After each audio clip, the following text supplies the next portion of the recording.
This is The Weekly Set, the official podcast of TVEnthusiast.com. Episode 95, recorded February 16, 2017.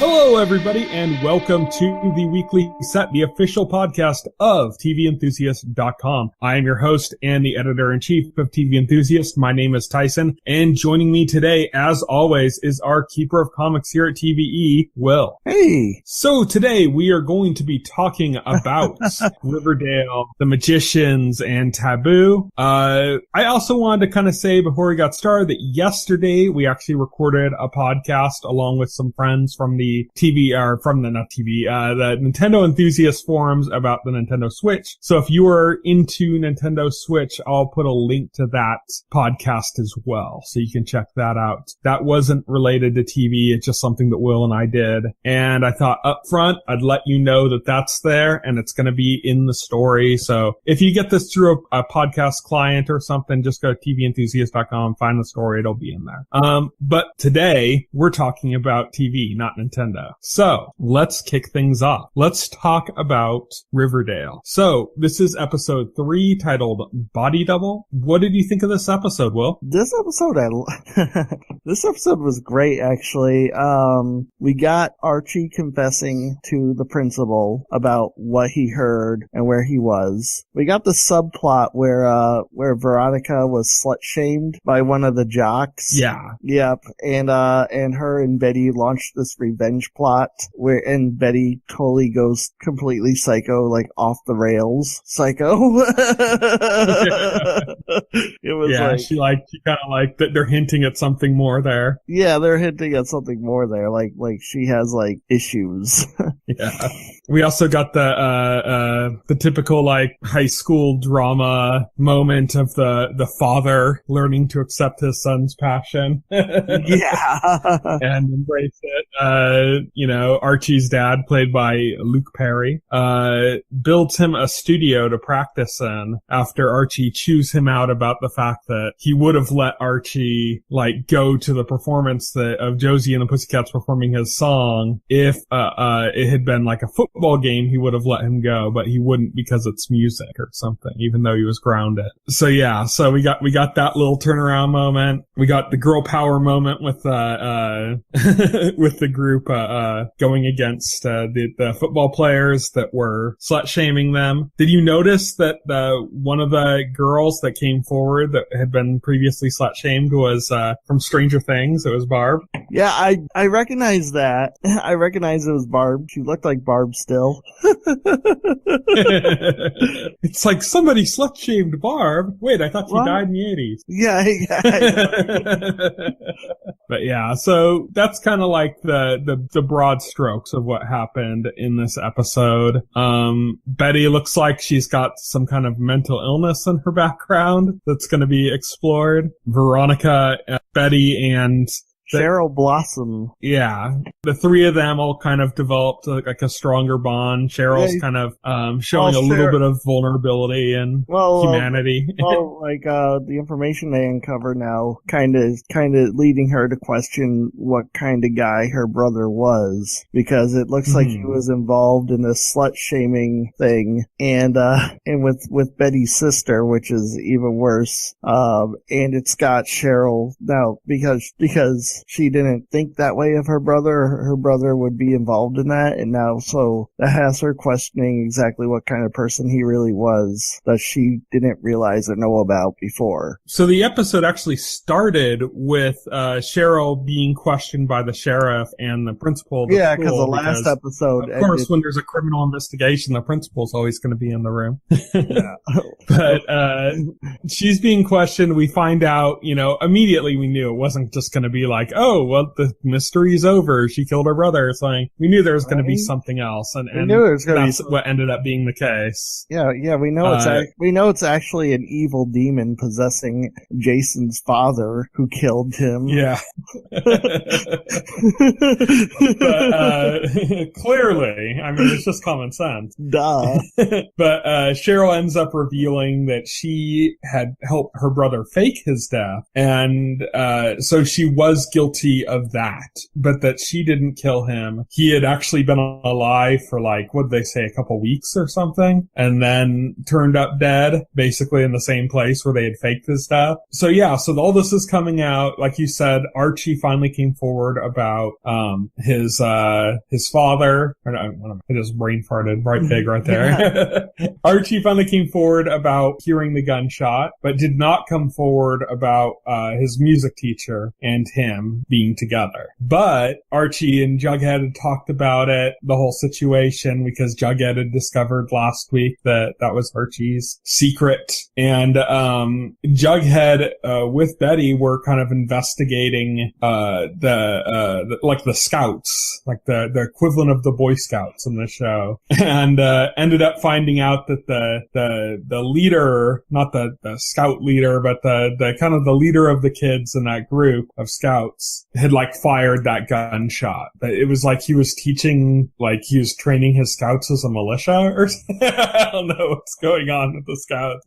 But he admitted that, and then he wanted to kind of defend him, like have them not print the story about him by giving him a bigger lead, which is that he saw the music teacher's car parked out there. And that's kind of how the episode ends, with Jughead basically narrating that, you know, he'd like to defend Archie or like protect him, but, you know, he can't. Like the truth is coming out. Right. Yeah, exactly. And so that, he was like, yeah, because crap is happening, and Jughead's right. Like he can't protect Archie from it.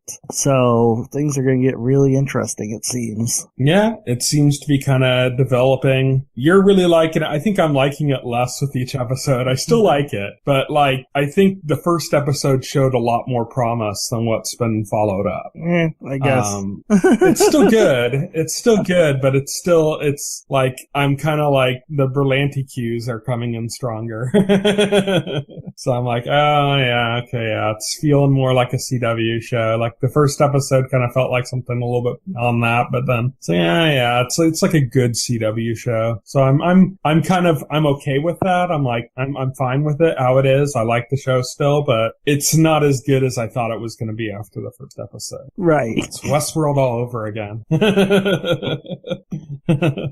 Let's talk about episode 5 of Taboo. This episode begins with the duel that was announced at the end of the last episode. Duel! Gorgeously shot when they set up them arriving on the boats and getting out there on the land and getting ready for the duel. Just gorgeously shot. I really liked the way it was done. I liked just the way, when they were communicating, the rules of the duel, and like, you know, Thorne, who is Tom Hardy's brother-in-law, basically says it is like, you know, every time a rule stated, like it's like the duel's to first blood, and he's like to the death, and then the rule guy's like to first blood, not to the death, like, you know. So we're like, oh, okay, so this gives an out. They're not gonna kill off either of these characters yet. We immediately kind of get that, but they're setting up the rules to the duel. It's like they're dueling on like gypsy land, which is just adding to the kind of witchiness of the whole show. It ends up turning out, though, that the duel isn't quite on the up and up in Delaney's favor, but not on Delaney's whim. So Thorne, his brother-in-law, actually his second, has basically rigged his guns up with like blanks. Yeah. And Thorne does get off the first shot, and all it does is kind of like scuff up Delaney's jacket. It does nothing because they're blanks, you know, so it's kind of like, And Delaney, instead of killing Thorne, he kills his assistant who put the blanks in there because it became clear that Thorne was being set up to die. Yeah. Yeah. And what was really interesting about it is just the way, like, he was so nonplussed about the whole thing. Like, he just kind of goes, like, when the shot happens, he just kind of, like, checks his coat and is like, oh, good shot. Unfortunately, it was, you were set up to lose this fight, and he's just kind of very casually goes about talking to him before killing the second. And, just more Tom Hardy badassery. Yeah, definitely. Yep. He made the right move because he didn't kill Thorne, but then he basically, like, wrecked Thorne by not killing him.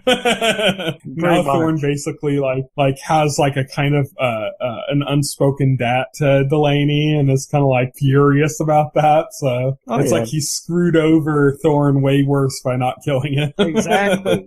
Meanwhile, the East India Company and the Crown are looking for the results of the robbery that happened last week, and they're checking, kind of, turning up the house upside down. Delaney has like no concerns because his stuff is way off in another area. But when he goes off to go to where his gunpowder is being made, he finds out he's being followed by like a young man, and he like brutally attacks him. That doesn't kill him, but like, it's like he cuts his tendons or something, I think. Right. I think he cuts his tendons. And is like, basically telling him, do you work for the Crown or for the company? And he's like, it doesn't matter. Just go back and, tell your compatriots that only death awaits you down this road. And how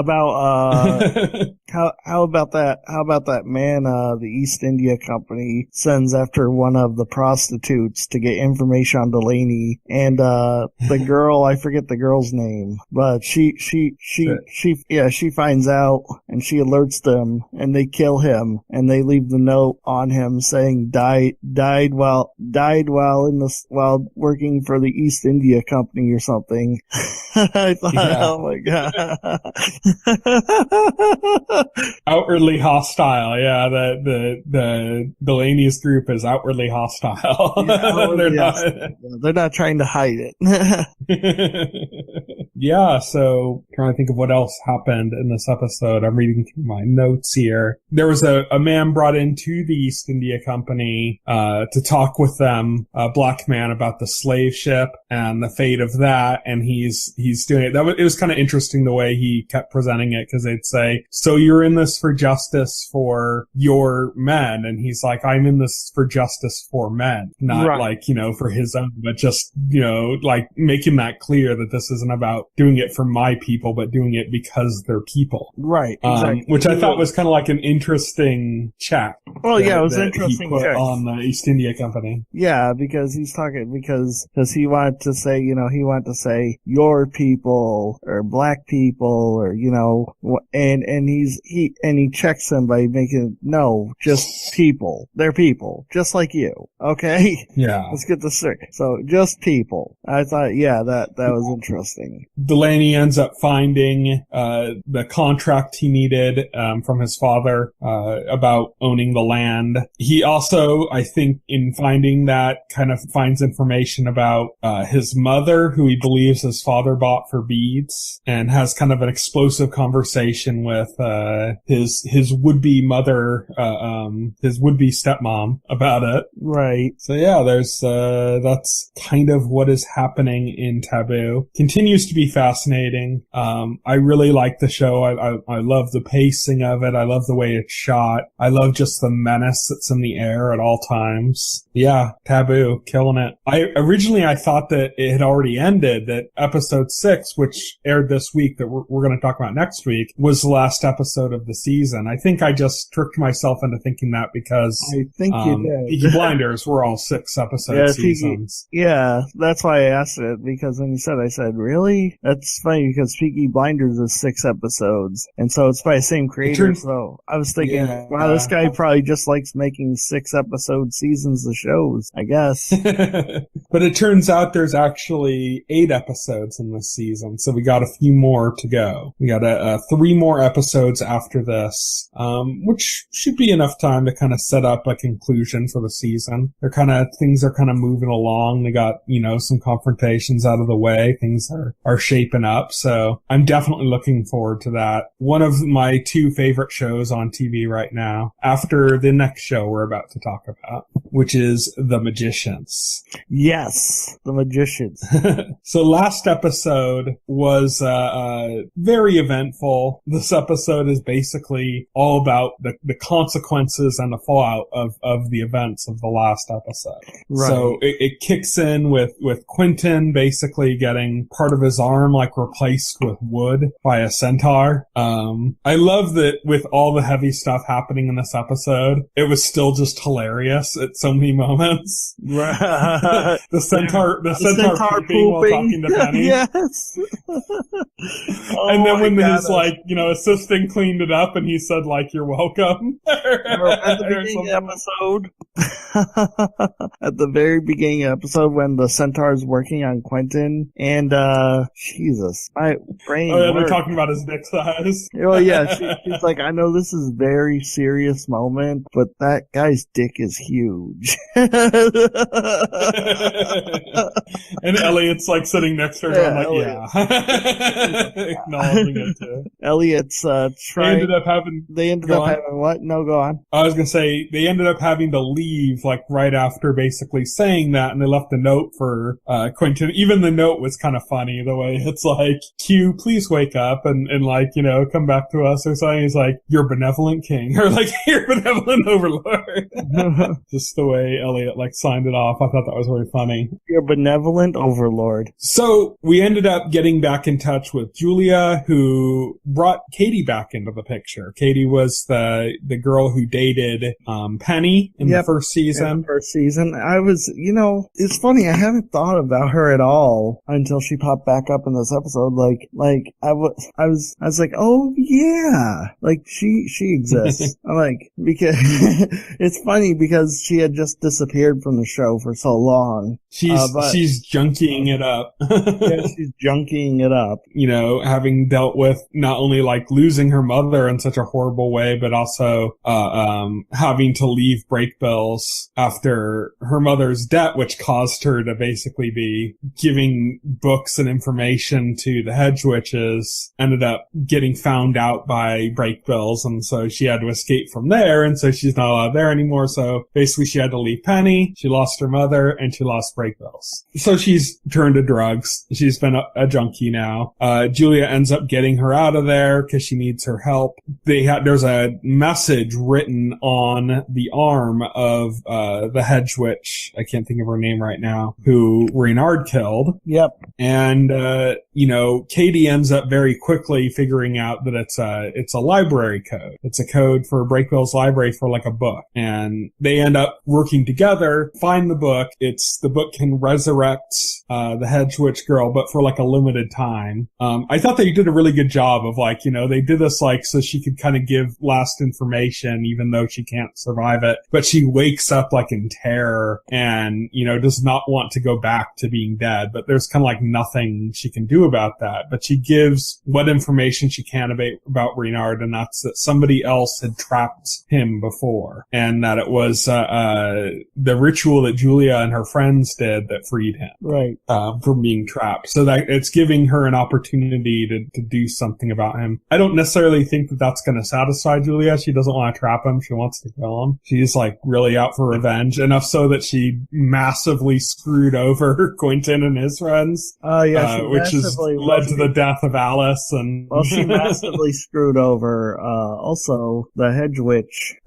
Yeah. Whose name escapes me. She used her as bait and got her killed. So literally. So yeah, she fucked a lot of people over in her quest for revenge here. I thought it was interesting that when she was having a conversation, when she was in Breakbills and she was having a conversation with Margot, and ended up kind of getting a little guilt on Margot for Margot to do certain things that she wasn't planning on doing, or acknowledging certain things. But But all the kind of moments, like everything that came out about how much Julia fucked over the friend, Quentin and his friends, all of that was brought back to Katie. Like, she saw all of that. And I think that they showed that specifically for a reason, that's going to come up again. Because Katie still loves Penny, and now she knows, like, that Julia basically fucked over Penny and all of his friends, and got Alice killed, who she was friends with too. So it's like, I think that's going to be ending up playing a part in later episodes.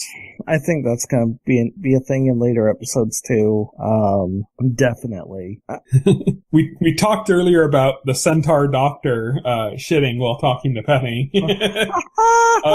There was more having to do with shit in this episode, which is that Fillory is now basically in dire straits because of the giant defecation left behind by Umber in the in the wellspring. The wellspring. I was going to say the magic well. Yeah, in the wellspring of Fillory. He left apparently a substantial defecation that they can't clean out. And is causing just significant issues for Fillory. This is also because the beast is now gone. There's like a power vacuum, they said. So even though you'd think the power would be filled by the High King and the other kings there, it seems like there's other players that are not happy about that. Penny also figured out in his conversation with the centaur when he took the shit that we mentioned a few times, that centaur doctor recognized the curse on Penny's arms. And it turns out that it was that man at the river that cursed Penny is quite a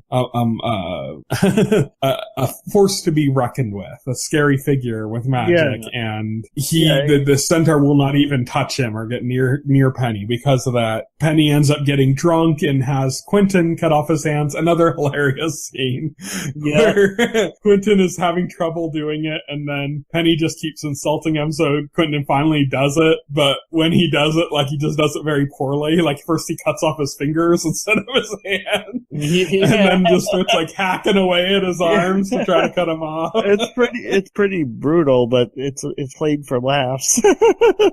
Yeah, it's really slapstick. Yeah, it's really physical slapstick. humor. It's really funny. Quentin ends up seeing at night who he later finds out is the White Lady, this like creature that lives in the forest. And by figuring out this White Lady, he pieces it together from the books of Fillory that he's so obsessed with, that this woman, if caught, has to grant the wish of whoever catches her. And he tells Penny, hey, let's hunt this thing together, this creature together, and I can get Alice back and you can get your hands back. Yes. And they end up trekking through the flying forest. The flying forest. Which is the title of the episode. Yeah, it's basically the cannabis forest. Yeah, like the burning cannabis forest, because there's just well, you know what kind of reminds me of? It kind of reminded me of like the Lost Woods from Zelda, only if the Lost Woods had the added effect of making you high as fuck, so not only would it lead you astray, but you'd be so high you wouldn't even know where you were going or even realize it. They kept walking in circles. They'd say, so did we go right or left? And they'd say, well, it looks like they favor the right, because there's like their own tracks. And so they just kept going back, and every time they'd arrive it again, they go, oh, well, there's where the tracks are, so let's follow that. It's their own track. They keep following. Finally, one of the times Quentin says no, if he doesn't like necessarily come out of it, but he comes to the decision that they have to take the path that people don't take if they're going to catch the White Lady. And so they leave, they take off that direction, and they end up achieving finding this White Lady. Penny grows his hands back in what seems to be an immensely painful way. They're like growing out of his stumps, the hands. So he's like screaming, and finally the White Lady just like knocks him out with magic because she couldn't deal with his screaming anymore. Yeah, and she's like, he'll be fine once he heals. I just can't deal with that. White Lady has an attitude on her, huh? Yeah. Quentin can't think of anything he wants to wish for besides bringing Alice back, but she explains. And she says she can't do it. she can't do it. And she asks him, is there anything else he wants? And she offers him to remove his memories of Alice. And he's like, no, I don't want that either. And then she's like, well, they make another reference to his shade, which is what the Beast removed from himself and offered to remove from Julia, which is like basically the part of yourself that feels emotions. And she mentioned that it would weigh on his shade. So I think we're going to get more having to do with the shade, because this is like the second time they've really put a lot of attention on it. This concept of the shade, which is kind of like their version of the soul, I guess. I don't know. So I think that's going to come back. Something's going to come back having to do with the shade. But, Quentin ends up deciding, just send me home. And he just goes back and he just drops, he's, in his fantasy garb with his bow and arrow, and he drops him in a trash can and just takes off. And looks like he's just out of it. He just wants no part of this anymore, part of this world anymore. Right, exactly. You also have some weird thing where Elliot has found a loophole so that he could leave Fillory by making a clone of himself. In a way. Well, we find out that it's not absolute, and that there's an interesting side effect where he is now flashing between worlds. So it's, and the professor at Breakbills, he goes to a professor for help, and he explains to him that, you can't exist in both worlds. You have to make a choice of where you want to be. And he, sadly admits that he can't leave Fillory because, as he can't, so that rules out Fillory as the one he can abandon. Right. So that means he has to stay in Fillory. So, then the dean says, well, I let my students conquer this world. I have to, take responsibility for it. Basically, he said he's going to help by bringing in experts. Basically, he's going to use the 21st century advantages to help in the rulership of Fillory. Yep. They're gonna consult experts, generals, and scientists, and He's like, you're about to embark on your biggest thesis project ever, running another goddamn world, saving an entire goddamn planet, or something, or entire goddamn world, or something.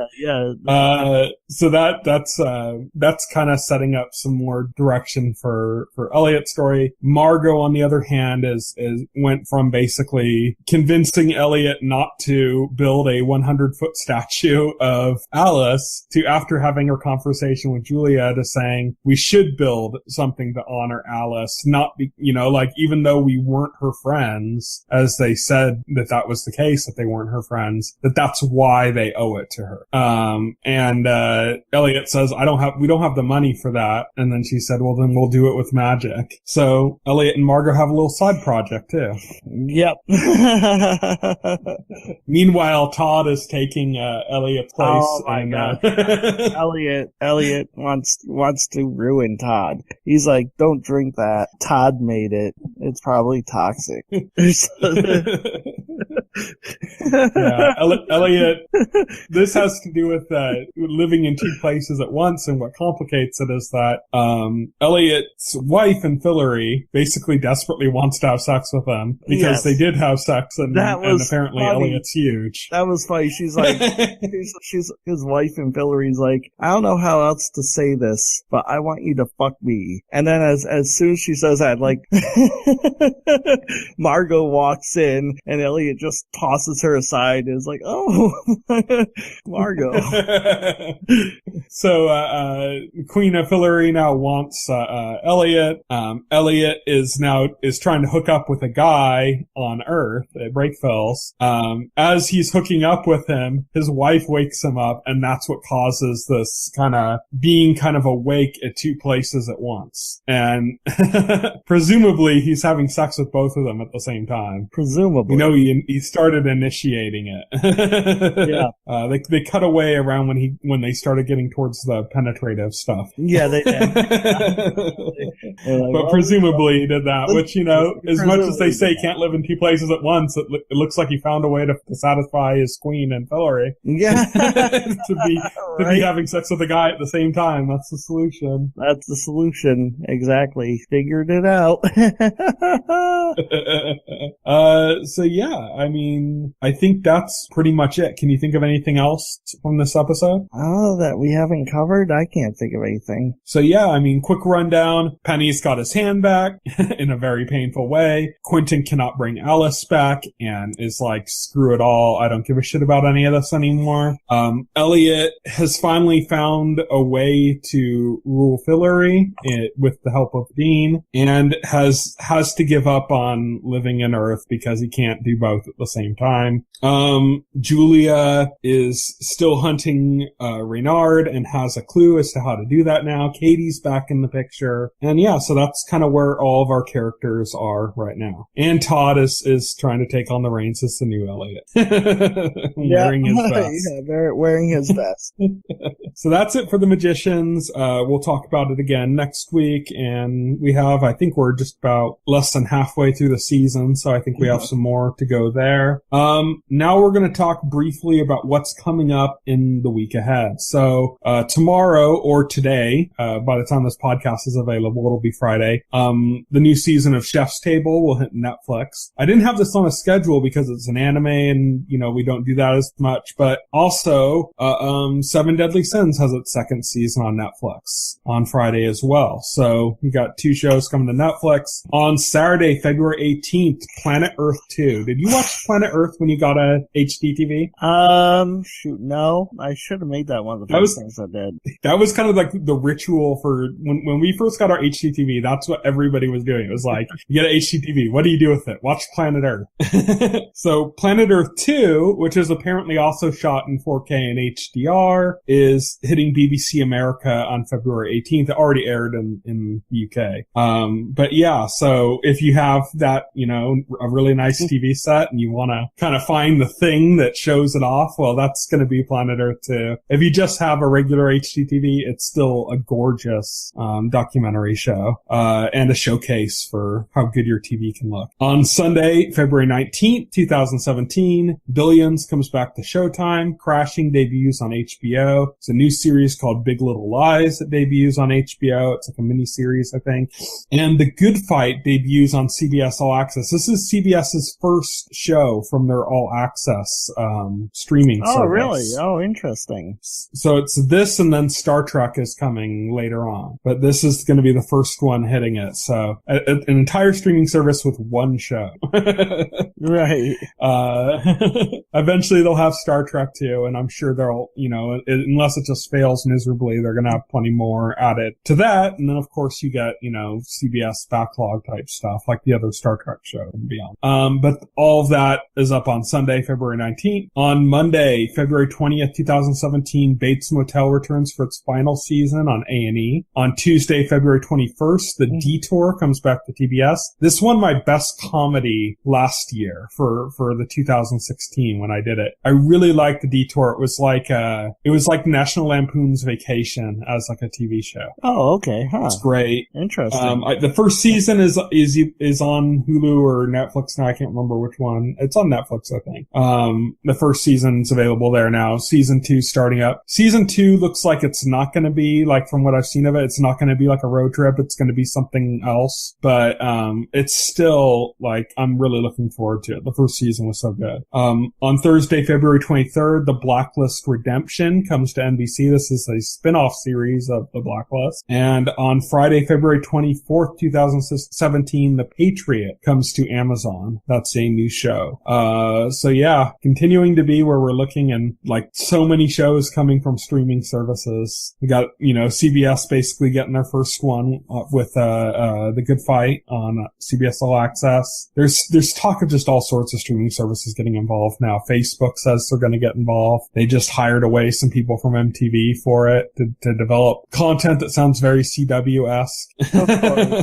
Of course. And yeah, so that's what's coming up in the next week. Thank you everybody for listening to the podcast. My name is Tyson. You can reach me on Twitter at Tyson Gifford. You can reach Will on Twitter at Voxel Hero. You can check out our Facebook page and our YouTube channel as well as our site, TVEnthusiast.com. You can subscribe to the podcast through any major podcast client like iTunes or Pocket Cast. And the entire backlog of this podcast is available on our YouTube channel. As I said at the beginning of the show, yesterday we recorded a Nintendo Switch podcast with some members of the Nintendo Enthusiast forums, and a link to that will be in the story for this podcast. This is the container story. So you can find that by just going to the TV Enthusiast website and checking out the weekly set episode 95, which is what this was. We're getting close to episode 100. Unless something changes, we're going to be recording that on March 23rd, our 100th podcast. And joining us for our 100th podcast will be Ed. Oh, nice. Nice. Looking forward to that. So I'm trying to figure out what I want to do with that, if we just want to do advocates again, or if we want to do something else. I'm thinking maybe some kind of like a game show kind of thing. I've been wanting to do that,